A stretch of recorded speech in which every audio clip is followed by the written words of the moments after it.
It's good to be with you all again.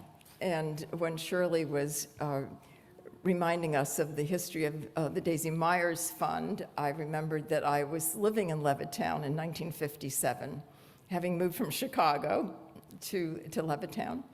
And as a young girl of 10 or 11, I wasn't all that aware, but later in my life, my brother started to look up the history of Levittown and came across this story and dished it to me, and I said, oh, yeah, imagine.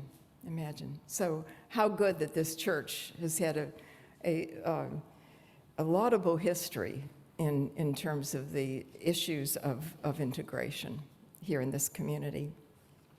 So the takeaway from the story that Ray told us is not that life in the sheepfold is bad, or that acting like a tiger all the time is always great. Instead, this fable from India contrasts two ways of doing life: the sheep's way of life, the nurturing ewes, the low-risk safety within the fold, the diet of grass and clover there for the munching. It's a way of life that ministers to the desperate need of this orphaned tiger cub. And we humans, too, we know the value of domesticity and reliable nurture for our own development, for our own well-being. But while the ways of the sheepfold ensure the cub's survival, certain energies in that young tiger lay dormant while he was leading his sheepish life. That adult tiger who discovers his son hanging out with the sheep invites the little tiger into a discovery of what I call his full roar identity. That little tiger discovers a new image of himself in a pool of water, then an unexpected appetite for meat, and finally, a roar of a voice he didn't know was in him. Compared to life in the sheepfold, a tiger's way of life entails more risk, and with that, the potential for more failure, and perhaps even more loss. It entails a certain strategic attentiveness, a full engagement in securing the food that they prefer.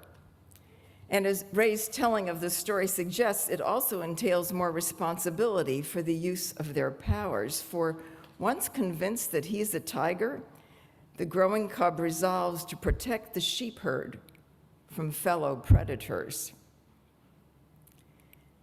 Now, the story that we read from Mark's gospel this morning is also a story about seeking out one's full range of identity, of discovering what it might mean to embody that. Who do they say that I am? Asked Jesus, and those disciples respond dutifully by dishing Jesus all the theories about his identity that were circulating at the time, the most popular of which was that Jesus was his cousin, John the Baptist, come back from the dead. But Jesus presses them further. Who do you say that I am? And it's Peter who steps up, daring to name Jesus as the Messiah. Jesus doesn't deny it, but he promptly tells Peter to muzzle it, keep it under wraps for the time being. And then Jesus lays out for them the full picture of what it means to lead a full roar life in this broken world. And since he's committed to living just such a life, he also tells them how things are likely to end for him. Yes, there will be joy, friends, but there will also be suffering. There will be acceptance by some, yes, but rejection by others who are powerful enough to distort my message, to misrepresent my actions. Yes, there will be time to live and to realize the mission to which God called me, but the time may come when my life will be taken from me against my will. Now, if those disciples thought that following Jesus was going to be all green pastures, still waters, sweetness, and light, if they thought they were going to ride the smooth Jesus wave onto the sands of spiritual notoriety, if they thought that with Jesus shepherding them, their personal safety would be secured, well, they had another thing coming, didn't they? It's in this moment in Mark's gospel where all those illusory balloons get punctured. Peter strongly objects to this picture that Jesus is painting, and then in one of his harsher retorts, Jesus tells Peter in so many words to back off. You've got the wrong idea, Peter. Your objections are rooted in human-centered perspectives, not divine perspectives. And perhaps by now, in their own minds, the disciples are asking, he's told us who he is and what that will mean for him. So who does that make us? And what will that mean for us if we're his friends, if we're his followers? As if he's anticipated that question, Jesus' answer comes down to this: if you follow me, you will be losers. Losers in the best sense of the word. If your goal is to save your life, you'll lose it. But if you lose your life in the service of love, then you'll save it. And what that looks like is this: you won't be spending your energies on saving your own skin, nor will you be focused on your narrow self-interest. No, no. My followers will be known by their willingness to engage life in a full, roar kind of way, risking and generously expending their time, their talent, their treasure, sometimes life itself, to embody the love of God. What does it look like to lose our lives that way, my friends? Fred Craddock, a nationally known preacher, described how we tend to think of giving our all to God to be like taking a $1,000 bill and laying it on the table and saying, "Here's my life, God, I'm giving it all." But the reality for most of us, says Craddock, is that we're sent to the bank with that $1,000 bill to cash it in for quarters. And then we go through life putting out 25 cents here, 50 cents there. Usually, giving our life to Christ isn't glorious or publicly heroic, but it's done in those little acts of love, 50 cents at a time. To illustrate what Craddock is talking about, let me tell you two stories. I heard these 2 years ago when I was attending the memorial service for Reverend David Evans. David, who I was privileged to know when I was a young adult, had a 28-year pastorate at an American Baptist church in Ithaca, New York. The stories told about David, who I will call the tiger son, and his tiger father before him illustrate these contrasting ways of embodying a tigerly spirit.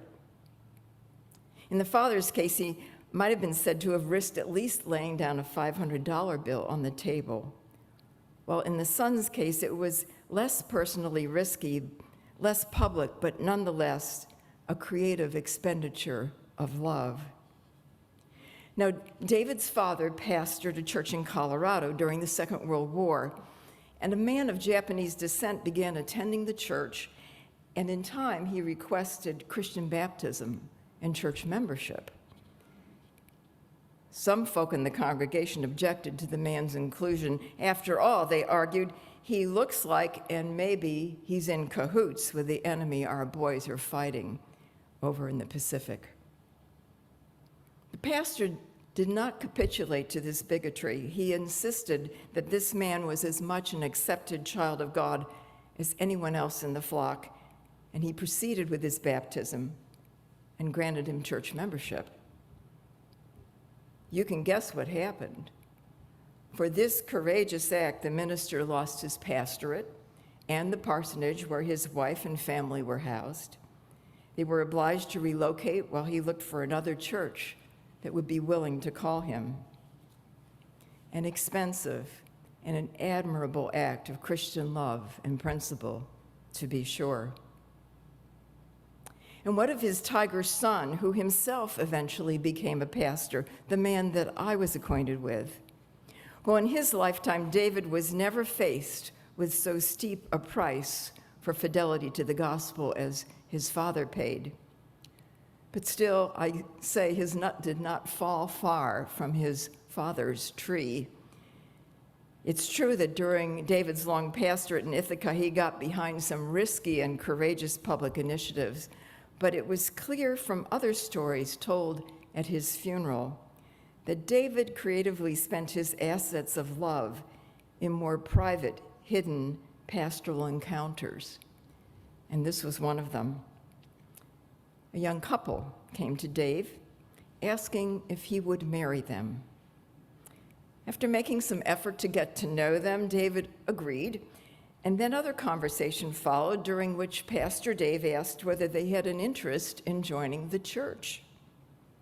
The bride-to-be replied, "Well, probably not, because I don't even know if I believe in God." To David's credit, he did not sheepishly back off, nor did he agree with her that her doubts disqualified her from church membership. But instead, David went into a quiet but intense, full roar mode. "Ah," he said, "but do you believe in love?" "Why, yes," she replied. "Well," he said, "that is certainly enough. That is certainly enough." We were told that the woman and her husband went on to join the church, and eventually she joined the church staff, serving for 10 years as a program associate. So friends, as one who was raised in American Baptist churches, it's hard for me to end a sermon without some kind of an altar call. I'm not going to ask you to walk to the front of the church, but rather ask you to search your soul and ask yourself, where and how is God inviting you in big ways or in small but significant daily ways to risk embodying the gospel? How is God calling you to live a full roar life?